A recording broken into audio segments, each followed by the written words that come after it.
ጽናትና ኪራ ዛሬ እንግዲህ ደስታ በደስታ ሆነዋል። ዛሬ በቃ አለምሽ ዛሬ ነው ዛሬ የሚለው ናሆሜ ዘፍኖላቸዋል ማለት ነው። እንግዲህ በራምባውን ሰብሯል። ዛሬ ግን ቸኮላቸው ማለት ጽናት አሁን ታረግዛለች። ምክንያቱም ድራማው በልጅ ማለቅ አለበት። ይህ ድራማ ያው እንግዲህ ዛሬ ጽናት ብዙ ፈትኜሃለሁ፣ ፈተናውንም ደግሞ አልፈኸዋል። ስለዚህ ዛሬ አሁን እንግዲህ ብላ እናንተው ጨርሱት ማለት ነው። የሚሆነውን አደረገ ማለት ነው። እንግዲህ ግዳጁን ተወጥቷል ኪራ። ዛሬ ደስ የሚሉ ናቸው የእውነት እና የናሆሜም እናት እንግዲህ ምክር ሰጥታቸዋለች። እዚች ምድር ላይ ስትኖሩ እንደ እርግብና እንደ እባብ ሁኑ ብላለች ማለት ነው። እውነት ነው። ጊዜ ታክሲ አይደለም፣ ቆሞ አይጠብቅም። መጠቀም ባለብን ጊዜ ጊዜያችንን መጠቀም አለብን። ጊዜያችንን መጠቀም በሌለብን ጊዜ ደግሞ አልፎ ይቆጨናል ማለት ነው። እና እኛ አንደኛ አሁን ልክ በመዳን ቤት ጉልበታችንን እድሜያችንን እንደጨረስ ነው ማለት ነው። የምሬን እኮ ነው ብላችሁ ኖረንም አልሐምዱሊላ ብቻ ጤና ስለሰጠን ነው። ግን ዛሬ እንግዲህ ደስ ብሏቸዋል። ምክር ሰጥታቸው ምክር ለግሳቸው ሄዳለች። ውለዱ ናሆሜንና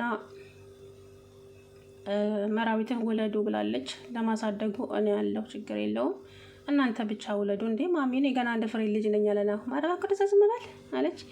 እንግዲህ ኪራንም እናትህ መቼ ነው የምትመጣው ስትል አይ አያቴ ታማ እኮ ለዛ ነው አያቴ ሲሻላት ትመጣለች እያለ ነገራት። ከዛ መርቃቸው እሷም ወደ ቤቷ ሄደች። ጽናትና ኪራ እንግዲህ ዛሬ በልዩ ሁኔታ አሳለፉ ማለት ነው። ወይ ዛሬማ ታወኛ አቦ ልዩ ነበረ ማለት ነው። እንግዲህ ደስ ብሏቸዋል። በተለይ ኪሩቤል ፊቱ መስታወት መስሏል። ጽናትም ደግሞ እስካሁን እንደዚህ ይሄን የመሰለ ፍቅር እሱ ለኔ ብሎ ነው ብዙ ነገር የሆነው እያለች እንግዲህ ራሷን እየወቀሰች ትገኛለች። አልሙሄም ደስ ብሏቸዋል። ማናት ሰንዬ ደግሞ በጣም እያለቀሰች ትገኛለች ማለት ነው። የእህቷም ህይወት በጣም እያሳዘናት ነው። ህይወቷን እንነጥቃታለን እህትሽን እያለች እያታስፈራራታለች ማለት ነው የእህቷ አማት። አሰላሙ አለይኩም ወራህመቱላሂ ወበረካቱ። ውድና የተከበራችሁ የቻናሌ ቤተሰቦች እንዴት ናችሁ? እኔ ያለው አልሐምዱሊላ። እንግዲህ ጽናትና ኪራ ዛሬ ደስታ በደስታ ሆነዋል ማለት ነው። መጀመሪያ ሊስም አጠጋ ሲል ትንሽ መቆየት አለብን አለች።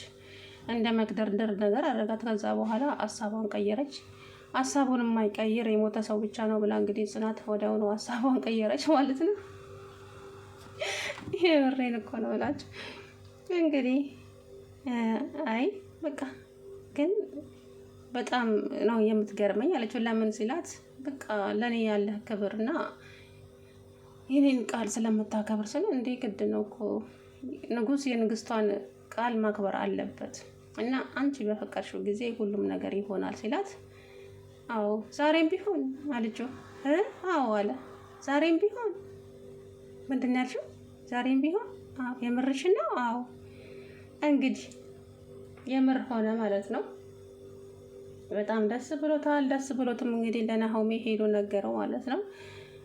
ታዲያ አንተና ጽናት ሁሉንም ለምታደርጉት አለ እንደው እኮ አዝግ በሉት ናሆሜ ማለት ነው። የምር እንደው እንዳዛገ እና ሰኒን ደግሞ ለምንድን ነው ፍቅረኛ ማትጁ? ለምንድን ነው አንቺ ፍቅረኛ የማይኖርሽ ሲሏት ከዚህም በፊትም ተናግራለች ማለት ነው። እኔ ቀለበት ራሱ ለራሴ ገዝቼ ነው ቀለበት እጄ ላይ ያደረኩት። ምክንያቱም ወንዶች እንዳያስቸግሩኝ ብዬ ነው። እኔ ማንንም በህይወት ውስጥ ማስገባት አልፈልግም። እህቴን ያየ ይቀጣ እያለች ሲጀመር ፍቅር ለኛ ቤተሰቦች ጥሩ አይደለም፣ ለኛ ቤተሰቦች ፍቅር ገዳይ ነው እያለች ራሷን እንግዲህ እንትን እያለች ትገኛለች ማለት ነው። ቀለበት ራሱ ያደረኩት በራሴ ገዝቼ ነው። ምክንያቱም በቃ አላት ጓደኛ አላት እንድባል ብቻ ነው ብላ ነገረቻቸው። ተይ እንደዚህማ አትቀልጂ እያሏት መራዊትና ሰናይት ቢቆጧትም እሷ ግን ወሬ ይቀይራ ሌላ ነገር ማውራት ጀመረች። እንግዲህ የእህቷ አማት እየደወለችም እንትን እያለቻት ነው። ከዛም ያልበቃ ብሏት ደብዳቤ ልካ ያንን ደብዳቤ ምንድን ነው የሚለው? እህትሽን ጓደኛ መስለን ገብተን እንገልልሻለን፣ አሰቃይተን ነው የምንገላት፣ ልጄን እንደገደለችው እሷንም ህይወቷን እናጠፋዋለን ብለው እያስፈራሯት ይገኛሉ። በቃ ተውን ከህይወታችን ውስጥ ውጡ እያለች እንግዲህ ደም እንባ እያለቀሰች ነው ማለት ነው። ጽናትዬም ሄዳ እንግዲህ አጽናናቻት። ተመልሳ መጣች። የት ሄደሽ ነው ምናምን ሲላት ሰኒ ጋር ሂጅ ነበረ ምናምን አለች። ፊቷን ጥላው ነበረ። ደግሞ በአሁኑ ደግሞ ምነው ፊቷ ተቀየረ ብሎ ደንግጦ ነበረ ኪራ። አይ ሰኒ እንደዚህ እንደዚህ ይሆናል። ታዲያ ለምንድን ነው? ለፖሊስ እኮ ማመልከት ነው ምናምን አላት። ከባድ ነው ህይወት እና ጽናት ዛሬ ደስ ብሏቸዋል ማለት ነው። ሀኒ ቤታቸውን ለቀው እንግዲህ ወደ ውጭ ሀገር ሊሄዱ ነው። ባሏ ቀድሞ ሄዷል። ሀኒም ልትሄድ ነው ማለት ነው። እንግዲህ መራዊትና ናሆሜም ፍቅራቸው በጣም ነው ደስ የሚለው። ግን ደግሞ መሩዬ የህመሟ ነገር በጣም እያስፈራት እያስጨነቃት ይገኛል ማለት ነው። ናሆም ለምንድን ነው ለእናቱ ያልነገራት? ደግሞ ህመሜንስ ብትሰማ ምን ትለኝ ይሆን? ከልጄ ህይወት ውስጥ ውጭ ትለኝ ይሆን እያለች በቃ ብቻዋን ራሷን እያጨናነቀች ትገኛለች በጥያቄ ማለት ነው። ሁሉንም ነገር ፈጣሪ ነው የሚያውቀው አንደኛ ደረጃ። ሁለተኛ ደግሞ በፈጣሪሽ ላይ እምነት ይኖርሽ። በቃ እንዴ የሚገለንም የሚያደነንም አንድ እሱ ብቻ ስለሆነ በፈጣሪሽ ተማመኝ ማለት ነው። መራዊትዬ የኔ ቆንጆ፣ እሱ ወደ ፈጣሪ የተዘረጋ እጅ ባዶውን አይመለስም። በማንኛውም እምነት ይሆን ማለት ነው። እምነት ብቻ ነው የሚፈልገው። እምነት ካላችሁ ትድናላችሁ በእውነት እና በፈጣሪ እምነት ይኖርሽ። ናሆሜም ያንቺ ነው።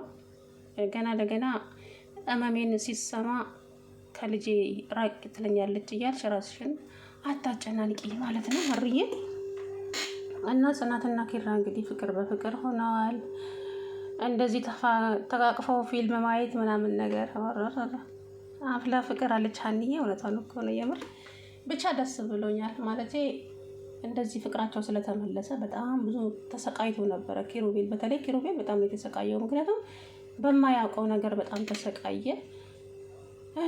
እንግዲህ ሁሉን ነገር ያበለሻሻው አባቱ መሆኑን አያውቅም እስከዛሬም። ግን ጽናት ጥፋቷን የራሷ አድርጋ ነው እኔ ሙሉ ላንተ አልሆንም ብዬ ነው ምናምን ያለችው እንጂ አባትህ ነው እንደዚህ እንደዚህ ያለኝ፣ አባትህ ካንተ እንድርቅ ነው የነገረኝ እና ሀሴት ካንተ ጋር እንድትሆን አስገድዶኝ ስለነበረ ነው ብትለው ኖሮ እንደዛ ባልተጨነቀ ነበረ። ኪራ በጣም ነው የተጨነቀው የእውነት። እንደዛ እወድሃለሁ ያላንተ መኖር አልችልም ያለች ልጅ በአንድ ቀን ውስጥ ምን ለወጣት? ምንድን ነው የነካት ብሎ በጥያቄ ቤቱን ሁሉ ጥሎ እስከ መጥፋት ደርሶ ነበረ። እንግዲህ ያው በፈጣሪ ፍቃድ ሁሉም ነገር ተፈታ። አሴትም ወደ መጣችበት ተመለሰች። ያም እርኩስ ወደ መጣበት ሄደ። እነሱም ሰላም አወረዱ ማለት ነው። በጣም ደስ ይላሉ። መጨረሻችሁ ይመር እንግዲህ። ምክንያቱም ይሄ ድራማ አሁን ሊያልቅ ይመስለኛል ሳስበው ማለት ነው። ግን እኮ ርዕሳቸው እኮ ድራማ የለም ፊልም ነው የሚለው፣ የኢትዮጵያ ፊልም ነው የሚለው ማለት ነው። እኔ ፊልም ይሁን ድራማ ይሁን ሊገባኝ አልቻለም። ድራማችሁን ብታራዝሙትም ያው ተመልካች ስላላችሁ ቻናላቸውም ያድግላቸዋል። በጣም ብዙ ቤተሰብ ታፈራላችሁ። ድራማቸው በጣም አሪፍ ነው። በነገራችን ላይ እስካሁን መጥፎ ምንም ድራማ አላየንበትም እውነት ለመናገር ማለት ነው። ጽናት ድራማ በጣም አስተማሪ ድራማ ነው እውነት ለመናገር።